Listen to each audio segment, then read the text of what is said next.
our focus on issues of gender-based violence. The world over has been talking about GBV cases and the spike it has created in so many states. And of course, we've had seasons where these cases have always been on the rise, and there are talks now on cases with the younger generation. And of course, we get to talk about that. And what is the state doing in specific cases? What is the state doing about the creation of the GBV unit and department response? What is the collaboration like with the Niger Police Force and other security agencies to ensure that people no longer have the era of being removed, or their cases being removed from the Nigeria Police Force? And to help us make sense of this, we have in the studio the director of the SGBV department in the Ministry of Justice here in Akwa Ibom State. I'm talking about Barrister Emem. Welcome to the program. Thank you very much. Thank you for joining us. Thank you very much. Welcome. And we're talking about this month being a month set aside by the state to ensure that the talk about GBV is sent across different platforms to rural areas. But what is the overview of the state situation like when it comes to gender-based violence? Okay, thank you very much. You know, it was during the COVID-19 era that everybody became aware of the dangers that were living with us, and we were all locked in, and locked into were perpetrators of violence. And so the world over were scrambling to see what we could do to, you know, arrest some situations that we were not able to arrest before now. For example, where we had a man, for example, raping another or sexually molesting another male, we did not have a law to deal with that issue on the point. And so the Akwa Ibom State government immediately enacted the Violence Against Persons Prohibition Law in June 2020. And to be able to implement that law, the government did not just enact a law and set it aside in the library or on a bookshelf. They put in place machineries to ensure that that law was implemented. And one of the machinery they put in place was the creation of the Sexual and Gender-Based Violence Response Department in the Ministry of Justice, where people could walk in, you know, and make complaints. And the department is also saddled with working with NGOs, donor agencies, individuals, corporations, and persons who generally want to deal with issues of gender-based violence, and also carries out sensitization programs and campaigns to prevent the crime from even happening. And then the state also acknowledging the fact that we cannot have a singular way of dealing with such issues, also set up a multi-sectoral, you know, response to issues of gender-based violence, and so inaugurated the Akwa Ibom State Gender-Based Violence Management Committee, which had at the head of the committee the office of the First Lady, and then they had persons or officers drawn from line ministries, which include information, health, education, you know, finance, and all those ministries that are working together to end gender-based violence. We also have on that committee NGOs, law enforcement agencies, and other people who are helping us to deal with issues of gender-based violence. All right, I like that you started with an uncommon or unpopular gender-based violence instance, which is, of course, the analogy you gave. Now, we know that there are men who also get involved in events of this nature, get abused. When you talk about violence, gender-based violence, now, are there really stringent measures that have been put in place currently towards ensuring that people who also suffer, the men who suffer, are also represented? Because at times when you hear of GBV, the first impression we get is that it's about the women. Okay. So I'd like to know what provisions are on ground towards ensuring that it's all encompassing. Yeah, thank you very much. You know, the simple answer to that question is the title of the law. The law is the Violence Against Persons. Persons, not women. Not Violence Against Women Prohibition Law. It's Violence Against Persons Prohibition Law. So the law is for women, is for men, is for children, it's for everyone. Gender, when it comes to violence, violence does not know gender. Anybody can be a perpetrator of violence. And so we are advocating for the men, for the women, for the children, for everyone. That is why our law, like I said before, is against person. So if a woman, for example, perpetrates violence against a man, that law will hold the person responsible. And if it is a man, the law will also hold the person responsible. It is for the men to even come and report. If your wife is beating you, please come to my office. Tell me your wife is beating you, and I'm going to deal with your wife according to law. We do not fear face. You know, there is no way of fearing anybody. This is for them to even, we are encouraging men to speak up. We understand that men also suffer violence, but then we are also aware that we have this mental or this mindset that have been put on us that one, men don't cry, or men should not show emotion. If you show emotion, you are a weak person. You are not weak. Don't die in silence. Speak up, speak out, seek help if you need help. You know, because by the time you have this passive aggression, you are passing through violence at home, and then you are not able to speak out, you will pass it on to other people. You know, you can come out. This morning I just saw a video of two young people, your high school, fighting. The other one carried, another boy carried another boy, hit him on the floor, and I'm not sure, because immediately I want to find out what has happened to that boy, because that boy, if he survives, then God is on his side. So if you see two young children, the other day it was a 14-year-old boy who lured two children. The parents have just two of them, 15 and 11. He lured them into a bush track and killed them. So when we talk about violence, when we talk about gender, we are not talking just about women. We are talking about our men. We are talking about our children who are dying every day. And it is getting worse, because it is not just adults that are perpetrating this offenses. We now have children carrying out this offense. It is a sad thing, because we're thinking, okay, let us mop and see how we can talk to people to change, and then teach our younger generation not to, you know, take that path. But you see,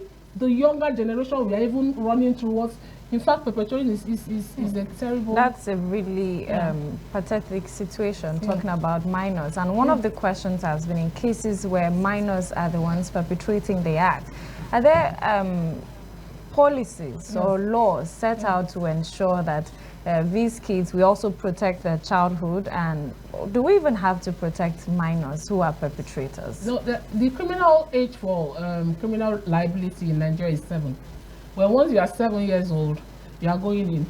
And you know, we have the correctional center right behind Champions Breweries.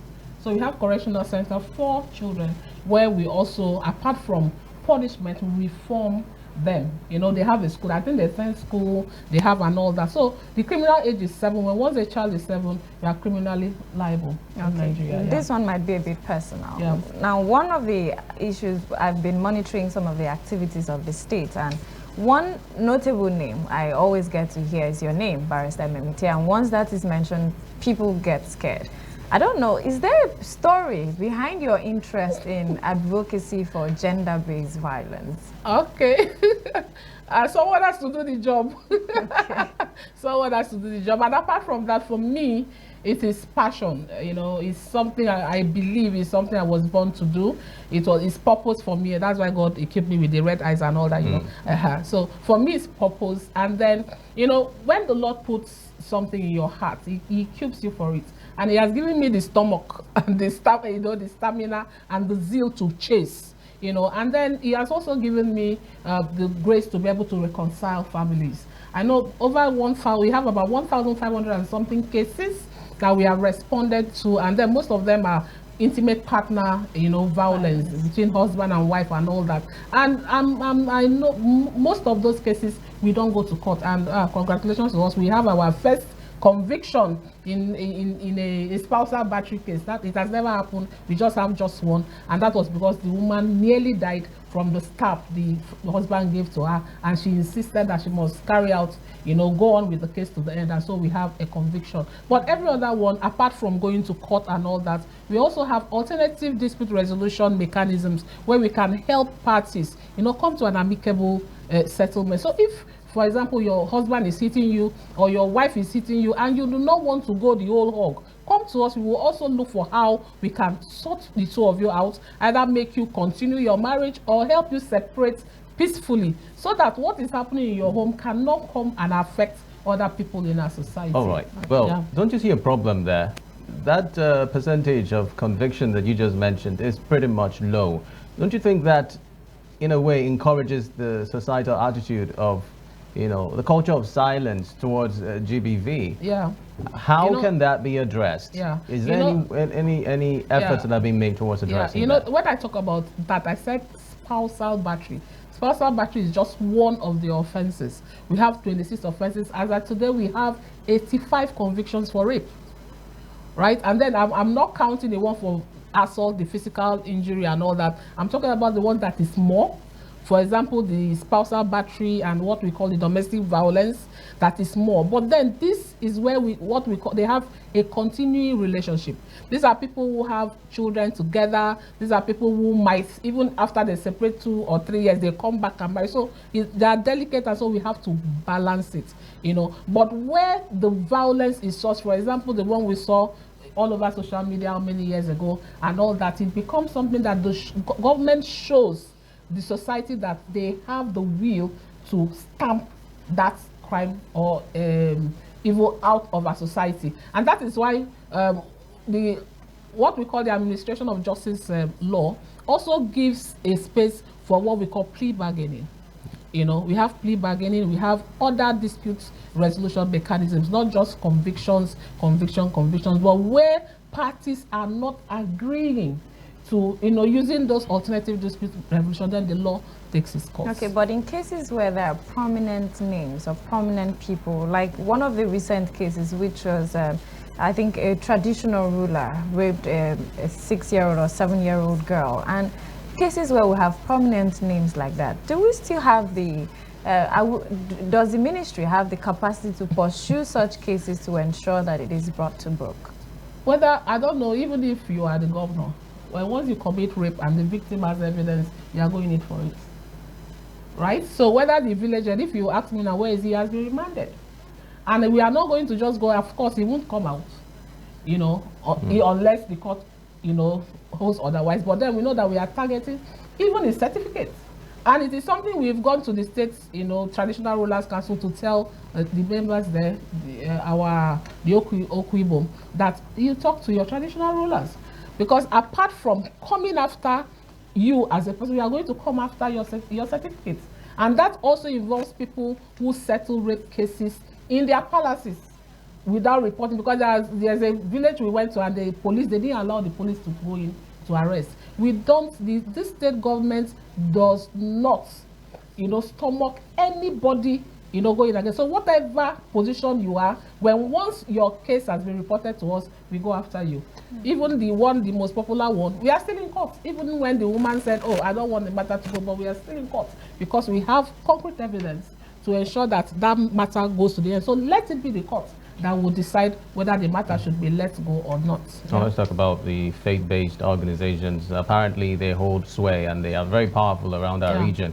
What roles do they have to play towards ensuring that the cause of GBV and the message of awareness is propagated as much as possible? Yeah, the church and the other religious organizations have a big role, and that is why during this our 1 month GBV awareness campaign throughout the month of June, we are going to churches, mostly churches, and we have the GBV units in each of the local governments, and most of them are going to churches. Not just churches, we have gone to the Muslim community, we have gone to other people, the traditional rulers council in each village or local government, to talk to them, to put also their hands upon this work that we are doing.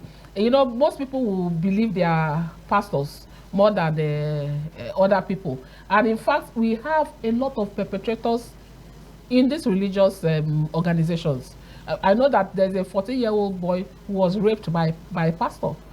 So it is not just them covering up for other people. There are those who actually perpetrate this crime. There are people who perpetrate spousal battery and so many other evil amongst them. So we will keep talking to people, because when you talk about gender-based violence, it's more of a personal thing.